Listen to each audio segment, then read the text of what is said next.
যে হলো চাকরি দালালিদের কালো হাত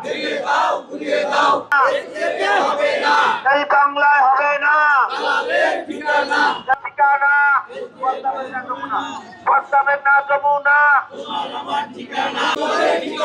দুর্নীতিবাদের ঠিকানা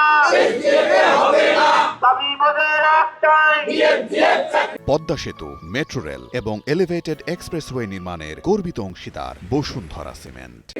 বিএফজিএফ চাকরি চাই দাবি মোদের একটাই বিএফজিএফ চাকরি চাই দুর্নীতিবাদের কালো হাত দুর্নীতিবাদের কালো হাত মাছ সন্ত্রাসের কালো হাত দালালের কালো হাত দাবি মোদের একটাই বিএফজিএফ চাকরি চাই দুর্নীতিবাদের কালো হাত যে করলো মব যে করলো মব সেই পেল জব যে করলো হচ্ছে আমাদের পাওনা এবং পিএফজিএফ প্রভিডেন্ট ফান্ড এবং গ্র্যাচুইটি, আর সাথে আমাদের নতুন প্রজেক্টে যেটা আমাদের ঘাড়ের উপর ভর করে এসেছে সেই প্রজেক্টে এই লোকগুলোকে ওখানে স্থানান্তর করতে হবে উইদাউট এনি কন্ডিশন। আমাদের প্রথম হচ্ছে আমাদের পাওনা টাকা যেটা আমাদের বেতন থেকে কর্তন করে নিয়েছে সেটার জন্য আসছি, আর আমরা আসছি এখানে আমাদের পদায়নের জন্যে, যেটা বর্তমান ম্যানেজমেন্ট স্বৈরাচারী শাসনতন্ত্র ব্যবস্থা করার মতো করে আমাদেরকে সেখান থেকে বঞ্চিত করছে।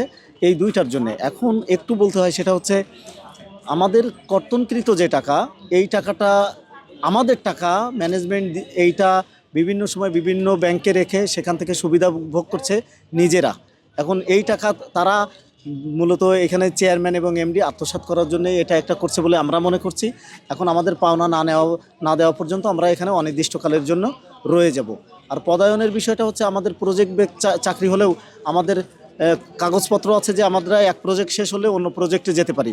তো আমাদের নতুন প্রজেক্টে এসেছে, আমাদের আগের প্রজেক্টের সাফল্যর উপর ভিত্তি করে সেই প্রজেক্টে আসার পরেও অর্থ বাণিজ্য করার কারণে আমাদেরকে ওই প্রজেক্টে নিতে চায় না, যার কারণে আজকে আমাদের এই শান্তিপূর্ণ অবস্থান কর্মসূচি যেটা অনির্দিষ্টকালের জন্য চলবে। এখন যদি হচ্ছে ম্যানেজমেন্ট আমাদের কাছে রিলাই প্রজেক্ট, যেটা অনেক বড় একটা এরিয়া নিয়ে কাজ করতেছে বাংলাদেশে, সেই প্রজেক্টে সাবান আরো সবজি বীজ অন্যান্য জিনিস ক্রয় করা হচ্ছে। আগের যে পারচেজ কমিটি ছিল সেই কমিটি সহিত কাজ করছে, তার নামে কোনোদিন কোনো ক্লেম হয় নাই। কিন্তু এই 5ই আগস্টের পরে এমডি এবং চেয়ারম্যান তার নিজস্ব লোক দিয়ে পারচেজ কমিটি গঠন করে এই সমস্ত জিনিস কেনাকাটা করতেছে, যাতে সে সুন্দরভাবে দুর্নীতি করতে পারে এবং দুর্নীতি করে যাচ্ছে। তো আমরা এই দুর্নীতিবাজদের বিচার চাই। প্রয়োজনে আমরা আজকে আমরা অর্থ মন্ত্রণালয়ের মাননীয় সচিব মহোদয়কে আমাদের এই অভিযোগপত্র দিয়ে আসছি, তার রিসিভ কপি নিয়ে আসছি। আমরা ওয়ার্ল্ড ব্যাংকের অফিসে দিছি এবং আমরা গুলশান কার্যালয়ে মাননীয় জনাব তারেক রহমানের দপ্তরে যাব তার সাথে দেখা করার জন্য, যাতে সে এই বিষয়টা গুরুত্ব সহকারে দেখেন এবং হস্তক্ষেপ কামনা। আসলে আমরা এখানে প্রায় 283 জন স্টাফ আসছি। আমাদের এক শ্রদ্ধেয় স্যার বলছেন যে আমাদের পিএফজিএফ বিষয়ে, আমাদের এক আপাই বলছেন হলো যে আমাদের চাকরির পদায়নের বিষয়ে। কিন্তু আমি যে বিষয়টা বলবো যে 5ই আগস্টের আগ পর্যন্ত আমাদের এসডিএফে দুর্নীতির কোনো জিনিস, কোনো ধরনের কথা, কোনো দুর্নীতি নিয়ে কোনো লেখালেখি হয় নাই 5ই আগস্টের আগে। কারণ আমাদের এই প্রতিষ্ঠানটা জনপ্রিয় নেত্রী মরহুমা বেগম খালেদা জিয়ার হাতে তৈরি করা। সেই প্রতিষ্ঠান 5ই আগস্টের পরে জামাতপন্থী লোক এমডি এবং চেয়ারম্যান আসার পরে দুর্নীতিতে 6 লাভ।